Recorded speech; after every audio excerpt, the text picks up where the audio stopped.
Vamos con Juan Carlos Hidalgo, de Cato Institute desde Washington. Juan Carlos, como siempre, es un gusto tenerte en el programa. Ok, ¿tú estás de acuerdo, tengo en mis notas, que se debe bajar la tasa corporativa en los Estados Unidos? ¿Por qué? Esto es un ejemplo muy claro. O sea, las empresas estadounidenses tenían grandes ganancias en el exterior. Recordemos que Estados Unidos tiene un sistema de renta mundial. Es uno de los pocos países en el mundo que tienen, en lugar de renta territorial, renta mundial, lo que significa que las empresas estadounidenses tienen que pagar impuestos, no importa dónde logren sus ganancias, si es fuera del territorio estadounidense o no, pero lo pagan una vez que estos ingresos son repatriados. Y bueno, aquí tenemos un caso muy simbólico, que es el caso de Apple, claramente una de las empresas más grandes del mundo, pero que tiene afuera 256 mil millones de dólares parqueados, que no los trae a Estados Unidos precisamente porque tendría que pagar entonces esta tasa de casi el 40% una vez que se suman el impuesto federal y los impuestos estatales. Entonces, si uno logra bajar esta tasa de impuesto de renta corporativo, por supuesto que entonces más de estas empresas como Apple, a menor escala, pero siendo Apple un ejemplo muy representativo a gran escala, van a invertir estos recursos en Estados Unidos, van a generar más puestos de trabajo, van a gastar más dinero aquí en el país en investigación y demás. Y esto, por supuesto, que va a tener un efecto positivo, no solo para la economía estadounidense, Xavier, porque si nosotros vemos ejemplos como los de Canadá, ejemplos como los de Irlanda, incluso si el punto de vista suyo es maximizar los ingresos del gobierno, uno ve que los países que han reducido la tasa del impuesto de renta corporativo han visto los ingresos del gobierno aumentar producto de ese impuesto. Es decir, mayor actividad económica significa mayores ingresos para el gobierno. Entonces, desde un punto de vista meramente tributarista incluso, esto sería una medida positiva para todos los involucrados. Ahí es donde viene la propuesta, por ejemplo, de la administración de Trump, dice de bajar la tasa corporativa de 35 a 15, crear el sistema territorial, o sea, que tú pagas impuestos en el lugar donde generaste la ganancia y la puedes expatriar a Estados Unidos sin tener que pagar de nuevo impuestos, y entonces pondrían un impuesto de una penalidad, una única penalidad, del 10% a esta plata que está, por ejemplo, de Apple. Sí. Incentivar a Apple a que traiga la plata a Estados Unidos y tantas otras empresas que la tienen afuera. Aquí tengo Microsoft, tengo GE, tengo Pfizer, tengo IBM, Merck, Alphabet, que es la jefa de Google. Ok, House, la Cámara de Representantes, dice, no, yo prefiero que sea el 20% en vez del 15% de la tasa corporativa y en la penalidad no del 10%, sino un poco más del 8%. Ahora, te voy con data. ¿Y a ti qué te gusta? Que tú eres un tipo que trabaja en el Cato. 2004, se puso, por ejemplo, un impuesto, se le dijo a la gente que tenía la plata afuera, porque había mucha plata afuera en las empresas, se les dijo, ok, yo les voy a dar un impuesto pequeño para incentivarlos a ustedes a que traigan la plata. Eso fue en el 2004 bajo la administración de Bush.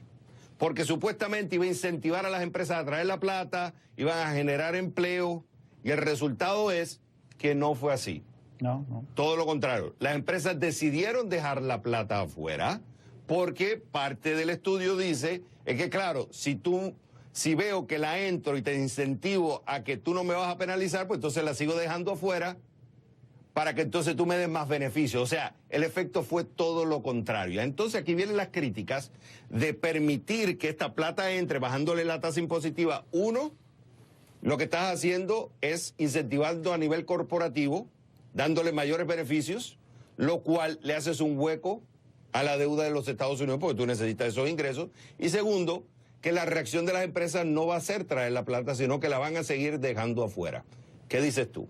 No va a haber ningún incentivo a traer la plata hasta el tanto la tasa del impuesto siga siendo alta en el futuro. Por eso es que este cambio tiene que ir aparejado. Sí, una tasa baja para incentivar la repatriación de este dinero, pero al mismo tiempo decir, bueno, de ahora en adelante la tasa va a ser menor en el futuro y vamos a adoptar un impuesto de renta territorial, de tal forma que entonces la gente no diga, bueno, voy a seguir manteniendo esto parqueado en el extranjero porque no hay incentivo para traer la plata. Esto tiene que ser una reforma integral y estos parches que se han hecho en el pasado de simplemente decir, mira, les vamos a bajar una penalidad ahora si traen la plata ahora, pero vamos a seguir con el mismo sistema arcaico de ahora, con altos y con el impuesto corporativo más alto del planeta, eso no va a funcionar así. Es lo que le llamaban en el 2004, déjame corregir, se llamaba The Repatriation Tax Holiday. O sea, permitirle a las empresas que trajeran la plata fuera a Estados Unidos sin tener que pagar impuestos. La palabra ahí clave es holiday. Para que la La palabra clave ahí es holiday, claro, o sea, es un feriado. Y el feriado se acaba. Ahora, ok, pero ahora te voy con otro contraargumento.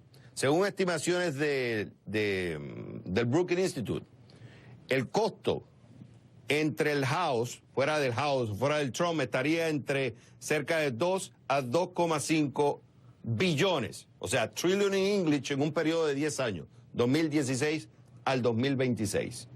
¿Dónde se va a conseguir esa plata? Porque tú tienes que hacer un balance, tú eres un libertario. O sea, por un lado tú estás bajando la tasa impositiva, lo cual es menos ingresos para el gobierno, por eso se crearía un déficit negativo, estamos hablando de un déficit de casi 2,5 billones de dólares en 10 años.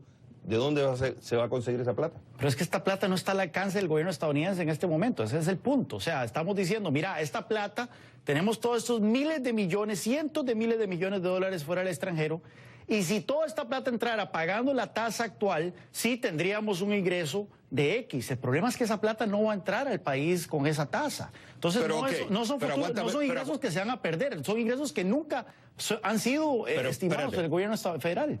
Pero voy. Acuérdate que tú le estás bajando la tasa impositiva, lo cual, si tú la bajas de 35 a 15, como dice Trump, o a 20, como dice la Cámara de Representantes, los republicanos de la Cámara de Representantes, es menos ingreso que va a tener el gobierno en 10 años.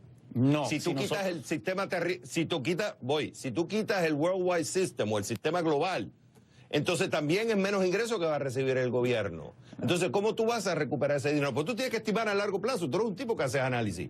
Entonces, ¿qué pasa? Si yo hago este cambio impositivo, está bien, traigo esta plata, pero yo tengo que también saber que yo, para incentivar a que traigan esta plata, le tengo que bajar la tasa impositiva, lo que quiere decir que menos ingreso que va a tener el gobierno en 10 años. Entonces, ¿dónde tú vas a equiparar eso para balancear? La plata está parqueada fuera del país y está fuera del alcance del gobierno federal. Entonces no es plata con la cual el gobierno federal pueda contar en el corto plazo. Entonces, si usted baja la tasa, más bien está incentivando la entrada de capitales y ahí sí va a pagar impuestos esa plata y ahí sí va a tener ingresos el gobierno federal. Pero nuevamente, si nosotros vemos la experiencia de países como Canadá, como Irlanda, que redujeron de manera significativa el impuesto de renta corporativo, vieron que los ingresos producto de ese impuesto de renta corporativo aumentaron. ¿Por qué? Porque se generó más actividad económica, porque las empresas invirtieron más en Estados Unidos. Y ese es el punto, y eso es lo que quiero rescatar yo de esta entrevista. Desde un punto de vista incluso meramente fiscalista, meramente tributarista, reducir la tasa de impuesto corporativo genera más ingresos al gobierno. Y eso entonces debería incentivar a aquellos que creen en que el gobierno debería tener más plata. Yo no soy de esos, pero bueno, a aquellos que creen que ese debería ser el caso, entonces a favorecer, basados en la evidencia empírica, aquí no es ideología, basados en la evidencia empírica, deberían favorecer entonces una reducción del impuesto de renta corporativo. Ok, esto es parte del debate de una reforma impositiva que quiere traer la administración de Trump. Son muchas líneas y una de ellas es esta discusión. Es un tema complicado y que va a seguirse discutiendo, la reforma impositiva. Juan Carlos Hidalgo, del Cato Institute, como siempre, es un gusto tenerte en el programa. Un placer.